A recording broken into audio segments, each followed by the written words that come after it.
tell you that my way is the right way. I respect your individual journeys. I respect the fact that you're younger than me, but I will just share my story, and I will tell you how I got where I am today. I was born in a former Soviet Union, and I was 13 years old when I came to America. I found out that I was Jewish when I was 11. 11 years prior to that, I had a neighbor who was not a Jewish girl, who was born a week before me. And her mother gave her a bottle and fell asleep. You probably know that if you start sucking on air, your lungs give up, and she turned blue. My grandmother was a doctor, so the mother of the baby ran in the middle of the night to wake up my grandmother and said, "Please save my child," which my grandmother did. For 11 years, this girl was my friend, and we went to school together. One day, she told me, "I'm not picking you up tomorrow." And I said, "Why not? We walked together for so many years." Now, this girl knew that she's alive because of my grandmother. And she said to me something that changed my life forever. She said to me, "Because you're a filthy Jew." Now, this comes from a girl who is alive because of my family. I was very upset, but more confused. In my life, I didn't know what a Jew means, and I definitely did not understand why I was filthy, because my mother bathed me regularly. So I came home and I asked my parents, "Am I really a Jew? Am I a filthy Jew? What does this mean?" So my parents, that tried to prevent me from knowing that I'm Jewish, because it was somewhat of a genetic disorder in the city where I was born, in the former Soviet Union. My mother said to me, "Yes, you're Jewish," and from this point on, I began my search for what does it mean. Because here I am rejected, here I am picked out to be different, but I have no idea what that means. So my parents, soon after, a couple of years after that, decided to immigrate to the United States. So I kept on asking them, like, what does it mean to be a Jew? I mean, they said, like, "Oh, well, we are like chosen people, God chose Jewish people." That's like, and pretty much they knew what matzah is. That's the end of it. So we came to America, and I always wanted to find out. I belong to this group of people, you know, Jews. Are they really filthy? Are we not? What's going on? I really want answers, but nobody was giving me answers. And it was a very lonely place to be, because my parents were busy. I mean, you can only imagine immigrating, speaking no language, having no money. Many of you know what I mean. So one day, there was a knock on the door. I opened the door, and there were missionaries, the Christian missionaries. And they said to my parents, "Would you like us to teach your daughter about God?" And they said, "Yes, please, because she's annoying us. We teach her something." So I started my journey in finding out who I am through Christian missionaries that were very kind. And they were teaching me the way they understood what God is. And I'm very happy that this happened to me, because with much respect and knowledge that they gave me, I realized that the picture of the God they showed me was not what I envisioned to be the authentic creator of the world. And I said, okay, it's like a beautiful story when someone is lost in the forest and they meet another person and they say, "Can you show me the way?" So the guy says, "I don't know the way, but I know don't go here, don't go here, don't go here, don't go here." So you save yourself a lot of trouble. So I respected what they taught me, but it was not fulfilling for me. I decided to find out more. I saw a movie called Yentl. It's about Barbara Streisand trying to fit into like a men's yeshiva, Jewish men's school, and dressing up as a boy. And I was trying to figure out what are these Jews doing over there. And from that point on, you know, I really decided, like, where is this knowledge? That's why I think the fact that there are organizations today that help you, like, figure out who you are, where you belong in the world. So as I was growing and trying to figure things out, a few funny things happened to me. My first holiday that I really understood was Shavuot. It's when you study all night, kind of study Torah all night. It's the time of the receiving of the Torah. So I thought I belong to them weird people, because here the meal was at like 11 p.m. Thinking, when do they eat? Like, what's going on? I mean, usually that's the time when people wash up and go to sleep, and that's when everybody went to the synagogue. I didn't realize it was once a year that this happened. Another time is, you know, I was invited for a meal for Passover, and there's like no food for a long time, just parsley and salt water, and I'm thinking, like, and they don't eat? What's going on? So all this took a very difficult journey for me to realize who I am. But I knew that I wanted to belong to someone. And one thing I definitely knew is that I wanted to have a meaningful life. And then one day, something incredible happened to me, and I want to, I don't want to pass it out, but if you can, take a few, I don't know if I have enough for everybody, but I want you to glance at it. So just, take a few and share. Someone wrote a letter, and I read this. The last thing I said to you guys was that I wanted to have a meaningful life. That's what I wanted. I wanted to belong, and I wanted to have a meaningful life. I think the reason you're here today is because you share my thoughts about using time wisely and doing something special with your life. So someone wrote a letter to the Rebbe. It's a Lubavitcher Rebbe who was a very big scholar and a very righteous person. And their letter went like this. I would like, if you have it, if not, I'll read it. I would like the Rebbe's help. I wake up each day sad and apprehensive. I can't concentrate. I find it hard to pray. I keep the commandments, but I found no spiritual satisfaction. I go to synagogue, but I feel alone. I begin to wonder what life is about. I need help. Do you find anything particular in this letter that stands out to you? Because the answer was something that woke me up. Do you guys want to give it a shot? Don't be shy. Can I calling people? I love calling people. No. As you can see, every single line begins with an I. So what the rabbi, the Lubavitcher Rebbe wrote, he said, he didn't say a single word. He did this. He circled every I and sent this back to him in person, without embarrassing them, showing them, seriously? The world is not a wonderful place? Well, make it. It's all about I. If someone is depressed, by current psychologists, it's been determined the best thing to heal your own darkness is to help someone else. Go volunteer in a nursing home. Go help in a hospital, right? You feel other people's sufferings and you feel better. So I decided for myself, my sentence starts with I because it's my story, not to live my life with an I, but to actually try to travel the world and bring purpose and light wherever I go. So I made it my mission to live a meaningful life, and I've actually visited 81 countries, which I'm very proud of because that's what I do with my free time. And I want to share with you that everybody in this world have the same desire, and it's incredible. You go to cultures from Africa to Brazil to Morocco to Iceland, and people want the same thing. You would think, right? Here we are in Philadelphia. What do we want? We want a meaningful life. We want to belong. We want to be accepted. We want to be happy. So the formula for that is unique. Is not so unique. It's unique for every one of us because we are unique, but it's pretty universal. So Judaism, to me, and that's my answer to my search, is a compass.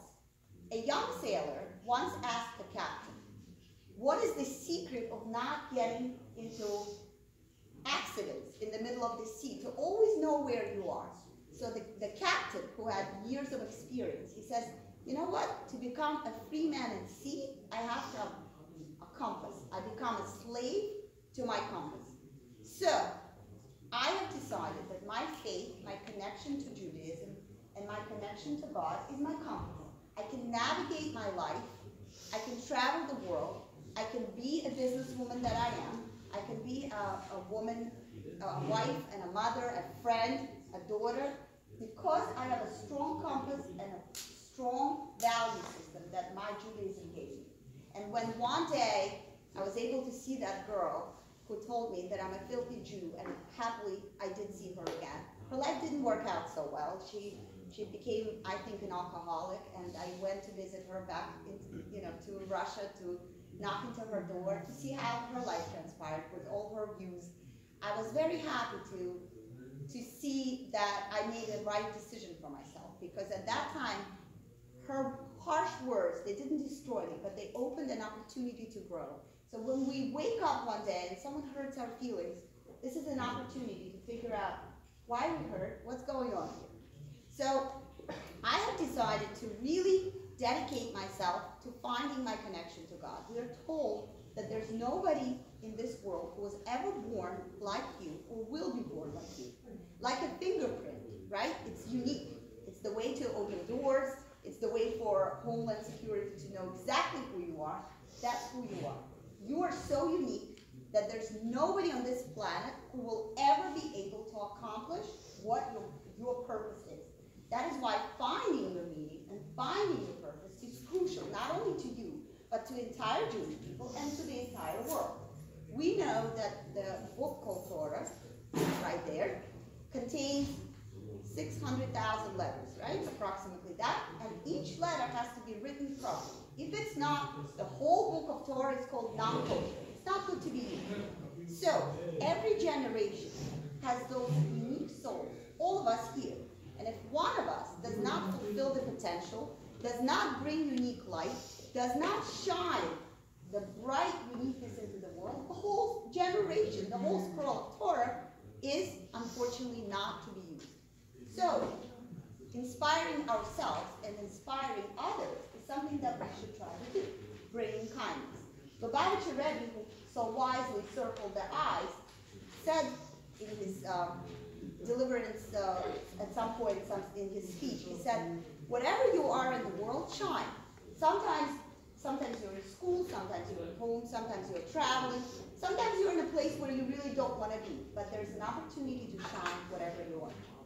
Now, I want to share with you a few funny stories, just to give you an example what I mean by trying to shine, but it's not always easy, but I'm trying. So, just last year, 2 years ago, my business partner, I do orthopedics, and I have a business that specializes in orthopedic equipment. He was about to leave the store, and a car crashed into him, really destroyed his car. So the lady that came out of the car screaming, Moshe, Michael died. So she was screaming in Russian, and my business partner is American, so he came inside to get me. And he doesn't understand who died. He thought someone died inside the car, right? So I come out like very distraught, and apparently what happened was Michael was the boyfriend of the lady who crashed, and it was his car, and he died. She doesn't have a document, she doesn't have anything, right? So she's just screaming, going crazy, she feels so worried, like what's going to be, we're going to call the police, like what's going to be? She has no insurance, she has no documents for the car, and someone that's not living anymore. So after we try to calm her down, I'm thinking, why did God put me in this weird situation? I mean, it's not my car that God ruined, right? I mean, I'm going to help my partner, but what am I to do? What could I come? Why am I here? And that's the question I choose to ask myself. So, silly enough, there is a special prayer to be said for someone that passes. It's called Kaddish. And we say it for 11 months after the person dies. So it happens to be that the woman is yelling out, not Michael, but Moshe, which is obviously a Jewish name. So I asked her, was Moshe Jewish? She said, yes, but he has no children, and I was his girlfriend, and I don't know much about this. So I said, when did he die? Oh, like a month ago. Is anyone saying this prayer for him? And she said, no, we don't know anything about that. So I said, okay, well, I think I know why I'm here and why this happened, because we arranged for the special respectful prayer to be said after someone dies.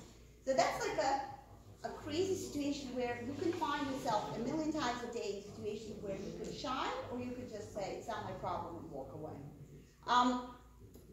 My husband and I were visiting Fire Island. It's off New York, and it's like similar to like Wildwood, like a city that's only is really working during the summer. So there was a girl that was cleaning our room, and I walked in, and she was crying. Like I've never seen really a cleaning person cry so passionately. So again, I don't really care, nor do I know her, but I stopped, and I didn't really realize that she's Russian. I just saw like a young girl cleaning my room and crying in my hotel room. So I'm like, okay, honey, are you okay? Can I help? Did something happen? So she started speaking, and I realized that she speaks Russian. Apparently, her, the summer, it's August, and she has nowhere to go, and everyone's leaving. She has no job. She doesn't know that there's like Russian immigrants in Philadelphia, New York, New Jersey, a lot. She's in that island that you have to take a ferry to from Long Island. She thought she was like the only one in the United States, and she's scared because everyone's leaving. So I'm like, wait a second, there's like thousands, if not millions of people in your position. You can, find a roommate in Philadelphia or New York or New Jersey. So she didn't even know anything. So I came back, and I was able to connect her with people that are in a similar position, that have working permit, and came to America to work. So funny enough, like she moved to Philadelphia, and she met someone, and I think she's like engaged to be married. And all I did was I stopped. I mean, I saw her sobbing in the corner. I needed something from my purse. I could have walked away. But here, a little opportunity to pay attention, to say, wait, another human is crying. That's something that is meaningful. I mean, for me, it wasn't a big deal. It was a couple of minutes of my time, a hug. But for her, it was life-changing. So think about how many situations in your life you find yourself where you can really make a difference. To me, that's what Judaism is about. It's the compass that allows me to be the best I can in every area of my life, in my business. I cover my hair because I'm observant. And when I come to work, and sometimes I'm in my office and I have a headache and I take off my head, my non-Jewish workers get very worried. They said, did you stop believing in God? Because you told us you have your hat on to remind you that God is above you, and you should always be fair to us and make good decisions and be loyal, and and when they see me without my hat, they say, what's going on? Did you change your mind? I said, no, don't worry about it. I think Jewish people have this opportunity to be the chosen, not in the sense that we're privileged, but to bring that light. That's what Judaism means to me. I'm not chosen to get an extra chocolate bar. I'm not chosen to get an extra opportunity to do something. I'm chosen to be a giver. To be a giver and to be an example to other people that are perhaps lost in the darkness of this world. I wanted to share a few experiences about different communities that I mentioned. I traveled to. I've been to 81 countries, and I'm counting. I hope to visit every country in the world. I mean, Afghanistan, not sure, but we'll see. But once something very miraculous happened that has stayed with me till today. We were in Singapore, and I was about to light Shabbat candles. Every time we go somewhere, the first thing I do is I find out where I will spend my Shabbat. Because even though I could be in another part of the world, and we just visited Morocco, the first thing I do before we visit the place is, where will I be on Shabbat? Is there a community that will host us? I'll bring gifts. If I need to, I pay. But there is a special fraternity called Orthodox Shabbat Observant Jews, where you're always welcome. And if you want to observe Shabbat, there's always doors that open to welcome you. So we were in Singapore, and I was lighting Shabbat candles, and a girl, Chinese girl, came out of nowhere, and she says to me, "Are you Jewish?" It was like the flip side of the story I told you that when I was 11 that I'm a filthy Jew. This is the other side of it. She says to me, "Are you a real Jew?" I think so. I don't know. She says, "Can I touch you?" So this is a little strange, right? I don't know. Okay, I guess you can touch me. So she literally goes like, "What's going to happen?" So later we started speaking. I was very intrigued why she would want to touch me, to see what would happen to her. She is a girl from China, and China is a communist country, similar to Russia. For those that have families from Russia, it's like religion is not an option. Her mother was abused by her father, and she was in a very difficult place emotionally, and she had a colleague that somehow figured out how to upload from internet some prayers, and somehow he uploaded a Jewish prayer. I think it was the Psalms of David called Kohelet, a Jewish prayer, and he gave her a sheet that he printed from Google and said, "Pray, God will answer that you should survive this abuse." So this little girl was growing up knowing from her mother that every day she prays this one prayer that she has in her possessions, the holiest thing she possesses. And she says to this girl, there's people in this world that are very holy. I think that they thought probably that the splitting of the sea literally happened 2001. They're clueless. So they're like, whoa, God loves these people, and you have to find these people. They are so holy. We could only hope to live up to her expectations, but she is very inspired, and she decides that she's going to literally commit her life to finding Jews. And in China, there's not so many Jews, like non-existent almost. So she applies to Singapore to go to like an exchange program in the 12th grade because she found out there's actually a synagogue in Singapore. So she arrived very poor, like her mother sold everything to buy her the plane ticket, and she wants to find these holy people. She probably thought Moses is still alive, like clueless. So she arrives in that synagogue, and the rabbi is like, what is going on? This girl is like very idealistic, to say the least. So she says like the happiest thing on the planet for me would be to be Jewish, to wear a skirt, because she thought like that's what Jewish women do, and that's true, and to wear a skirt and to walk in Israel, in the streets of Israel. Like apparently it's like literally from the Psalms of David that she read with her mother, like to walk the streets of Jerusalem, something like that.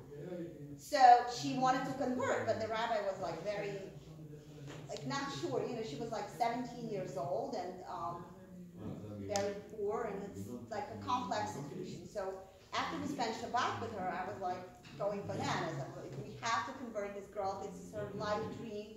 We have to make this happen. So the rabbi told me that she's been living in that synagogue. There's like a sofa there for already 6 months, and they had a 6 months like waiting period to see if she makes it through, like if she's gonna get bored and leave or she's gonna continue learning. So we left some money behind, and then the rabbi wrote me a letter, an email stating that she's probably wearing because she wanted to wear a skirt. So I left the money behind, saying that please buy her skirts, like help her out. So the rabbi said that we transitioned her to Israel for learning for full conversion, and now she's walking as a Jew wearing skirts in the street of Jerusalem. And I just couldn't believe it, because, you know, coming from a place where I was 11 years old, a filthy Jew, to someone that like dedicated their whole life to be a Jew, it's such a humbling and such an incredible experience. Everywhere in the world where we go, it's interesting that people are looking for spirituality. Like just recently I went to Cuba, and people are living a very difficult life. I mean, we hosted a Shabbat dinner, and I've never experienced such poverty reaction to food in my life. I mean, we read about it from Holocaust, where people literally take food and put it in pockets. We served a salad, and people took tomatoes from the salad that were cut up and put it in their pockets, because tomatoes are very expensive. I can't even compare any food to you, because we have everything. But if you can imagine, I don't know, diamonds or something like that, like they literally took tomatoes from the salad, because they were like $1 tomato, and they live on $10 a month. So you can imagine that maybe they didn't have tomatoes ever or a long time ago, and they wanted to bring it peace to family members that stayed home. And now that I'm sending them money and goods, trying to help them out, I asked them, what can I send you? Because, you know, the packages are small. You know, people that go there, legally you can't send anything. So it's only those who travel to Cuba for vacation or whatever it is, then they take stuff to the local community. So I can't send like suitcases, you know, like a little bag. And I would think like people say like tomatoes or something like that, right? Chocolate or something they don't have, candy, nuts, right? Like they're eating beans and rice. And funny enough, I cooked beans and rice for Shabbat. Like that was terrible. I didn't know that. Like one thing they had is that. But so no, you know what they're asking for? It's incredible. They've asked me for mezuzahs. It was Hanukkah time. They wanted menorah with candles and Shabbat candles. And I'm thinking like, are you sure? Because that's gonna fill the space that I have. I can't send you chocolate and that. Perhaps you want chocolate? Like, no, we want, and then they wanted a book, and they wanted the Tehillim, the book that this girl from Singapore read. They wanted spirituality. Here they are literally like starving, and they can have goods, but they don't want it. They've asked for spiritual things. Why? Because while your body is screaming for nourishment, your soul does too. And I love the allegory of a rooster and a hen. You know, in old days, they bought a hen or a chicken and made soup for Shabbat. So they put, the family bought the hen and they put it in behind, like the house, and Monday they fed it, Tuesday, Wednesday they forgot, and then Friday they come to kill it to make soup, and it's dead. So, of course, the wife says, next week, let's buy a rooster. Because it's going to scream every morning. We're not going to forget to feed it. So the same idea with the soul in your body. Your body is loud, right? I'm hungry, I'm thirsty, I'm tired, I'm bored, I want to check my phone, when is she going to be done, right? But your soul, you have to really be in a quiet, meditative mode. The most beautiful silence, the most beautiful sound, the Rabbi of Kosk says, and I resonate with that, is the sound of silence. Because when you are silent and you're in a silent mode, you can hear your personal pen, right? Your little soul that is talking to you. And it has very important information to convey. It tells you who you are, what your mission is, and what letter you have to write in a collective book of human destiny of your generation, right? What we're talking about. Now, I love this story to share with you. Last story to share with you. Someone told me a real story that they were going on a highway, and you know, you go real fast, and they saw someone standing with the car with the open hood, and the guy had a kippah, and you know, like a lot of people need help, but like, oh, you know, it's like a family member, you know, with a kippah. So the guy got off the exit, you know, it's a whole thing. So turnpike, he comes back, and it's like a Mexican guy. So of course, you know, he's here, he's gonna help. I mean, he's not gonna leave, but he's like, not to offend you, but like, why do you have a kippah on? You're clearly not Jewish. He says, you know, my father lived amongst Jews. He said, this is like some kind of a secret sign. If you're ever in trouble, take this little hat. You know, the ones they give it a bar mitzvah, or like the cheap kind, you know, nobody wants really after. He's like, put it on. Within minutes, someone will come and rescue you. Right? He's like, and look, it works, because you're here. Right? So I feel like this secret hat, or the secret lifestyle, or the secret compass makes me belong to a very unique group of people. And I'm so honored. And I realize I'm not a filthy Jew. I'm a bright light that is here to shine. I'd like to conclude with you with reading something special. I actually made I made a few copies if you want, because I read myself to myself often, and it inspires me. So if you want a copy, I'll be happy to give it to you. You know, secular culture often tells us that time is money, but Jewish culture tells us that time is life. For no money in the world, you can buy time. When someone is dying, and we all will be there one day, right? No one lives forever. For no money in the world, you can buy time. To realize the value of 1 year, ask a student who failed a grade. To realize the value of 1 month, ask a mother who has given a birth to a premature baby. To realize the value of 1 week, ask the editor of a weekly newspaper. To realize the value of 1 hour, ask the lovers who are waiting to meet. To realize the value of 1 minute, ask the person who just missed the train. To realize the value of 1 second, ask someone who just avoided an accident. To realize the value of 1 millisecond, ask the person who won a silver medal in the Olympics. Treasure every moment and live a very meaningful life.